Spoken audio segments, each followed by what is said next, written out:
Hey guys, welcome to this quick tutorial where we'll explain how you can withdraw money from Worldremit. So let's get started. You can withdraw money from your Worldremit wallet by using the Worldremit payout network at any time. Withdrawing money from your Worldremit wallet is free.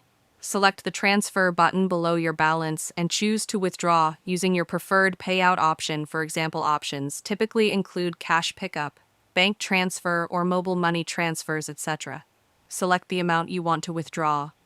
If the withdrawal is offered in a different currency to your wallet balance, you will see the amount you are going to withdraw in both currencies.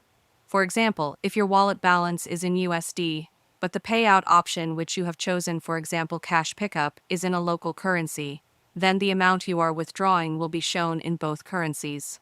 Fill in any remaining information required to complete the withdrawal and press Confirm. For example, if you have chosen to transfer your local mobile money account, then you will need to enter your mobile money account details so we can complete the transfer for you.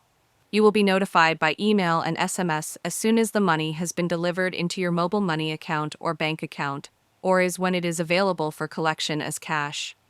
A record of the money transfer will appear in your wallet transaction history list.